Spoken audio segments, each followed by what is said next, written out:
కేంద్ర రాష్ట్ర ప్రభుత్వాలు ప్రజా సంక్షేమమే ధ్యేయంగా పనిచేయాలి. ఎంపీ డీకే అరుణ అభివృద్ధిలో రాజకీయాలకు అతీతంగా కేంద్ర రాష్ట్ర ప్రభుత్వాలు ప్రజా సంక్షేమమే ధ్యేయంగా పనిచేయాలని మహబూబ్ నగర్ ఎంపీ డీకే అరుణ అన్నారు. రంగారెడ్డి జిల్లా షాద్నగర్ పట్టణంలోని 10వ వార్డులో అమృత్ 2 పథకం కింద 27.50 కోట్ల రూపాయలతో పథకాన్ని స్థానిక ఎమ్మెల్యే వీర్లపల్లి శంకర్తో కలిసి శంకుస్థాపన చేశారు. ఈ సందర్భంగా డీకే అరుణ మాట్లాడుతూ షాద్నగర్ పట్టణంలోని 10వ వార్డులో అమృత్ 2 పథకం కింద 1.5 కిలోమీటర్ల పైప్ లైన్ వేసి 3650 ఇళ్లకు నల్ల కనెక్షన్ ఇచ్చి మంచినీటి ఎద్దడి తీర్చడానికి కృషి చేస్తున్నామని అన్నారు. కేంద్ర ప్రభుత్వము అన్ని మున్సిపాలిటీలకు సంబంధించి తెలంగాణ రాష్ట్రంలోని అన్ని మున్సిపాలిటీలకు సంబంధించి అమృత్ 2 కింద ప్రతి మున్సిపాలిటీ కూడా పెద్ద ఎత్తున నిధులు కేటాయించడం జరిగింది. తాగునీటి వసతి కోసం మొట్టమొదటగా ముందు తాగునీటి సమస్యను పరిష్కారం చేయాలని మొదటి దశలో 27.5 కోట్లు షాద్నగర్ మున్సిపాలిటీకి వాళ్ళ అమృత్ కింద శాంక్షన్ అయినాయి. దీనికి రాష్ట్ర ప్రభుత్వం కూడా వారు వాళ్ళ షేర్ ఇవ్వాల్సి ఉంటుంది, అదేవిధంగా మున్సిపాలిటీ నుంచి కూడా షేర్ ఇవ్వాల్సి ఉంటుంది.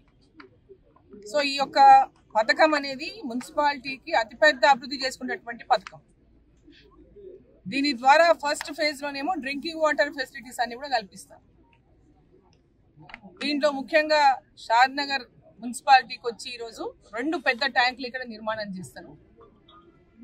ఆ 2 ట్యాంకుల ద్వారా మొత్తం పట్టణంలోని 1.5 కిలోమీటర్లది పెద్ద డిఐ పైప్ లైన్ నిర్మాణం చేయడం జరుగుతుంది. దాని తర్వాత ప్రతి ఇంటికి నల్లా కనెక్షన్ దాదాపు 3650 ఇండ్లకు నల్లా కనెక్షన్లు ఇవ్వడం జరుగుతుంది. దీని మొత్తం పైప్ లైన్ 49.5 దాదాపు 50 కిలోమీటర్ల పైప్ లైన్ నిర్మాణం చేస్తారు. ప్రతి ఇంటికి మంచి నీటిని అందించేదే లక్ష్యంగా ఈ యొక్క పథకం ద్వారా చేయబడుతుంది. కాబట్టి మున్సిపాలిటీ యొక్క షాద్నగరే కాదు, ఈ మొత్తం పార్లమెంట్ నియోజకవర్గంలోనే ఉమ్మడి మహబూబ్నగర్ జిల్లాలోనే ప్రతి మున్సిపాలిటీ కూడా అమృత్ కింద నిధులు వచ్చినాయి. సో దీన్ని సరైన అంటే టైం లోపల కంప్లీట్ చేసుకోగలిగితే మళ్ళీ మనకు నెక్స్ట్ అమౌంట్ రావడానికి మున్సిపాలిటీకి అవకాశం ఉంటుంది. కాబట్టి ఇక్కడ ఎవరైతే ఈరోజు కాంట్రాక్ట్ తీసుకున్నటువంటి కాంట్రాక్ట్ వాళ్ళు కానీ, అదేవిధంగా ఇంజనీరింగ్ విభాగం వాళ్ళు కానీ దీన్ని ఇమ్మీడియట్ గా అంటే ఎంత తొందరగా దీన్ని టేకప్ చేయగలిగితే తొందరగా టేకప్ చేసి త్వరలోపల అన్ని మున్సిపాలిటీలకు కేటాయించినట్టుగా రాష్ట్ర ప్రభుత్వం, కేంద్ర ప్రభుత్వం అమృత్ 2లో నిధులను కేటాయించడం జరిగింది. ముఖ్య ఉద్దేశం ఈ యొక్క మున్సిపాలిటీలలో ఇంకా అసంతృప్తిగా ఉంది నీటి సరఫరా కాబట్టి, మిషన్ భగీరథ కూడా కొద్దిగా అస్తవ్యస్తంగా ఉండే కాబట్టి కేంద్ర రాష్ట్ర ప్రభుత్వాలు ప్రజలకు తాగునీరు అందించాలనే ఒక సదుద్దేశంతోనే ఈ యొక్క అమృత్ 2 కేంద్ర ప్రభుత్వం తేవడం జరిగింది.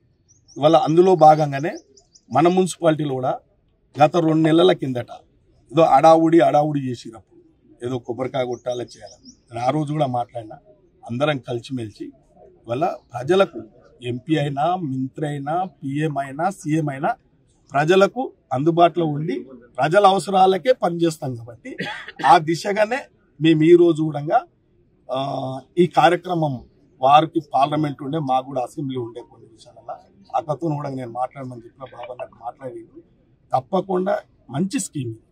ఇలా వాస్తవానికి అస్తవ్యస్తంగా మన షాద్నగర్లో కూడా టౌన్ బాగా పెరిగింది కాబట్టి మనకు మిషన్ భగీరథలో కూడా 49 ఎమ్మెల్యే కేటాయించడం జరిగింది. మరి అమృత్ 2 వస్తే కూడా మనకు పెద్ద కన్జంప్షన్ పెరుగుతూ ఉంటుంది కాబట్టి దాన్ని కూడా ఆల్టర్నేటివ్ స్టేట్ గవర్నమెంట్ ఇంకా మనకు మెయిన్ సోర్స్ ఏదైతే ఉందో ఇంకా ఒక 50 ఎమ్మెల్యే తెచ్చినట్లయితేనే మన ప్రాంతం అంతా బాగా ఆన్గోయింగ్ టౌన్ అయితే ఉంది, కాన్స్టిట్యూన్స్ కూడా బాగా డెవలప్ అయితే అవుతుంది. హెచ్ఎండి పరిధిలోకి వచ్చినాం. ఇలా మెట్రోపాలిటన్ సిటీలో కలిసే పరిస్థితికి వస్తూ ఉంది కాబట్టి ఇలా డ్రింకింగ్ వాటర్ విషయంలో మనం అందరం జాగ్రత్తలు తీసుకోవాల్సిన అవసరం ఉంది. లోకల్ బాడీస్ అయినా ఎవరైనా అందరం కలిసిమెలిచే మన సమస్యను తీర్చుకోవడానికి ప్రయత్నం జరుగుతూ ఉంది. కాబట్టి అమృత్ 2 ఇవాళ ఇక్కడ 2 ట్యాంకులు అయ్యప్ప కాలనీలో కూడా చేయడం జరిగింది. అదేవిధంగా కొత్తూరులో కూడా ఉన్నాయి. ఇవన్నీ మున్సిపాలిటీ పరిధిలో ఉన్నాయి కాబట్టి తొందరగా మేము కూడా అధికారులు వస్తుండగానే తప్పకుండా మీరు ఎప్పుడంటే అప్పుడు కొట్టడానికి సిద్ధం. పనులు స్టార్ట్ చేయండి. పని స్టార్ట్ చేస్తేనే సంవత్సరం పడుతుంది, ఇంకా లేట్ చేస్తారని చెప్పడం కూడా నేను కూడా అన్నాను. కాబట్టి మనం అందరం ఎంపీ గారు అన్నట్టుగా రాజకీయాలు వస్తున్నప్పుడు పోటీలు జరుగుతూ ఉంటాయి, గెలుస్తూ ఉంటాం, ఓడుతూ ఉంటాం, పార్టీలు వస్తుంటాయి, పోతుంటాయి.